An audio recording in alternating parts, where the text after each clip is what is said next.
Hi dears, അപ്പോൾ ഇനി ഞാൻ വന്നിരിക്കുന്ന നല്ല സോഫ്റ്റ് ആയിട്ടുള്ളൊരു അടിപൊളി കിണ്ണത്തപ്പത്തിൻ്റെ റെസിപ്പി ആയിട്ട് വളരെ സിമ്പിളായിട്ട് വൈകുന്നേരങ്ങളിലൊക്കെ നമുക്ക് തയ്യാറാക്കി എടുക്കാവുന്നതേ ഉള്ളൂ. കുട്ടികൾക്കൊക്കെ കഴിക്കാൻ ഒത്തിരി ഇഷ്ടമാകുന്ന ഒരു ടേസ്റ്റാണ് ഇതിന്. അപ്പോൾ ഇതിന് മുന്നേ നമ്മൾ കണ്ണൂർ സ്റ്റൈൽ കിണ്ണത്തപ്പത്തിൻ്റെ റെസിപ്പി അപ്ലോഡ് ചെയ്തിട്ടുണ്ടായിരുന്നു. ലിങ്ക് ഡിസ്ക്രിപ്ഷൻ ബോക്സിനകത്തും അതുപോലെ കമൻറ്റിലൊന്ന് പിൻ ചെയ്യാം.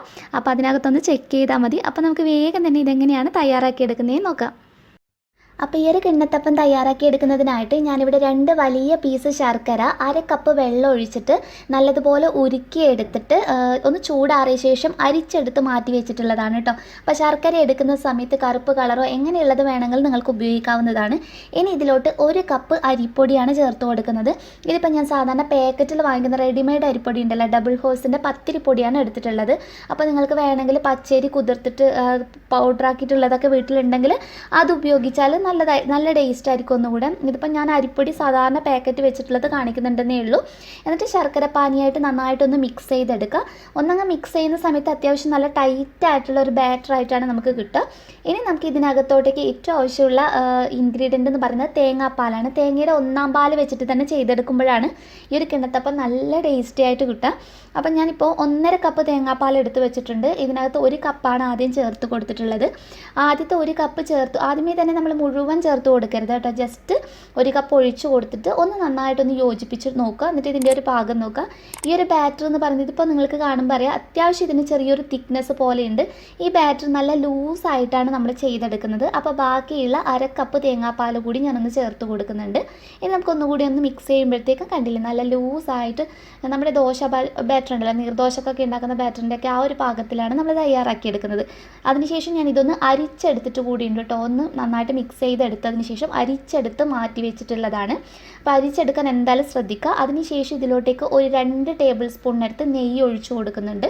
അതുപോലെ തന്നെ ഫ്ലേവറിന് വേണ്ടി 1 ടീസ്പൂൺ ഏലക്ക പൊടിയും പിന്നെ ഇതിൻ്റെ മധുരം ബാലൻസ് ചെയ്യാൻ വേണ്ടിയിട്ട് ഒരു ഇത്തിരി ഉപ്പ് കൂടി ചേർത്ത് കൊടുക്കാം.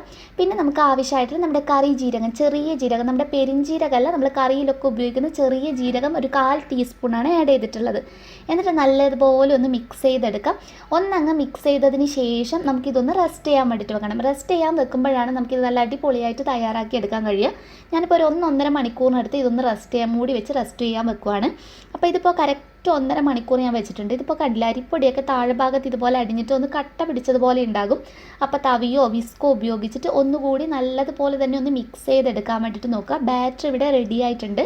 ഇനി ഇത് തയ്യാറാക്കി എടുക്കുന്നതിനായിട്ട് ഒരു പാത്രത്തിനകത്ത് അത്യാവശ്യം വെള്ളം ഒഴിച്ചു കൊടുക്കുക.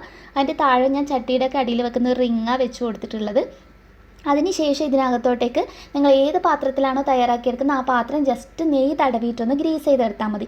ഞാനിപ്പോൾ ബേക്കിംഗ് ട്രേയിലാണ് ആദ്യം കാണിക്കുന്നത്.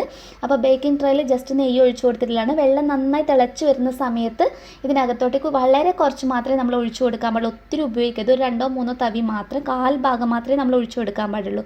എന്നിട്ട് നമുക്കൊന്ന് അടച്ചു വെക്കാം. അടച്ചു വെക്കുന്ന അടപ്പിന് ഒന്നുകിൽ ഫോയിലോ അതല്ലെങ്കിൽ തുണിയോ ഇട്ട് കൊടുക്കുകയാണെങ്കിൽ ഇത് വെള്ളം വീണിട്ട് ചീത്തയാവില്ല. അപ്പോൾ കറക്റ്റ് ഒരു 20 മിനിറ്റ് കഴിഞ്ഞിട്ടുണ്ട്. നമുക്കൊന്ന് തുറന്ന് നോക്കാം. ഒരു മീഡിയം ഫ്ലെയിമിലിട്ടിട്ടാണ് കേട്ടോ ഞാൻ കുക്ക് ചെയ്തിട്ടുണ്ടായിരുന്നത്. ഇത് നല്ലതുപോലെ റെഡി ആയിട്ടുണ്ടോ എന്നുള്ളത് സ്റ്റിക്ക് വെച്ചൊന്ന് ചെക്ക് ചെയ്താൽ മതി. സ്റ്റിക്ക് നല്ല ക്ലിയർ ആയി വന്നിട്ടുണ്ട്. കറക്റ്റ് 20 മിനിറ്റിൽ തന്നെ നമുക്ക് തയ്യാറായി കിട്ടിയിട്ടുണ്ട്. അപ്പോൾ ഇതുപോലെ തന്നെ ഞാനൊന്ന് പ്ലേറ്റിനകത്തുകൂടി ബാക്കിയുള്ള ബാറ്റർ ചെയ്തെടുക്കുന്നുണ്ട്. അപ്പോൾ പ്ലേറ്റിൽ ഞാനൊന്ന് നെയ്യ് തൂക്കി കൊടുത്തിട്ടുള്ളതാണ്. ഒരു 2-3 തവി മാത്രം ഒഴിച്ചു കൊടുക്കുക. ഒത്തിരി ചെയ്തെടുത്ത് കഴിഞ്ഞാൽ നമുക്ക് റെഡിയാക്കി എടുക്കാൻ കഴിയില്ല കേട്ടോ. അപ്പോൾ ഇതുപോലെ തയ്യാറാക്കി എടുക്കാൻ വേണ്ടി നോക്കുക. അപ്പം ടോട്ടൽ 3 പ്ലേറ്റിലായിട്ടാണ് ഈ ഒരു ബാറ്റർ ഞാൻ ചെയ്തെടുത്തിട്ടുള്ളത്. ബാക്കി 2 സ്റ്റീലിൻ്റെ പ്ലേറ്റിൽ 1 ബേക്കിംഗ് ട്രേയിലാണ് റെഡിയാക്കി എടുത്തിട്ടുള്ളത്. അപ്പോൾ സ്പൂൺ വെച്ചിട്ട് പതുക്കെ സൈഡിൽ നിന്ന് ഇളക്കി കൊടുക്കാൻ വേണ്ടി നോക്കുക. അത്രയധികം സോഫ്റ്റാണ്. കണ്ടില്ല, ഞാൻ ഈ പാത്രത്തിൽ നിന്ന് എടുക്കുന്ന സമയത്ത് നിങ്ങൾക്ക് മനസ്സിലാവും നല്ല കനം കുറഞ്ഞിട്ടാണ് ഈ ഒരു കിണ്ണത്തപ്പം ഉണ്ടാവുക. അതുപോലെ തന്നെ കയ്യിൽ തൊടുമ്പോൾ തന്നെ വളരെ പഞ്ഞി പോലെ നല്ല സോഫ്റ്റ്. ഞാനിത് ഫോൾഡ് ചെയ്യുന്ന സമയത്തും ഇതിൻ്റെ സൈഡ് ഭാഗമൊക്കെ കാണുമ്പോൾ നിങ്ങൾക്ക് മനസ്സിലാകുന്നുണ്ടാകും. നല്ല സോഫ്റ്റായിട്ട് തന്നെ നമുക്ക് കിട്ടിയിട്ടുണ്ട്. അപ്പോൾ ഈ ഒരു കനത്തിൽ തന്നെ തയ്യാറാക്കി എടുക്കാൻ വേണ്ടി നോക്കുക. എന്നാൽ മാത്രമേ നമുക്ക് പെർഫെക്റ്റ് ആയിട്ട് റെഡിയാക്കി എടുക്കാൻ കഴിയുള്ളൂ.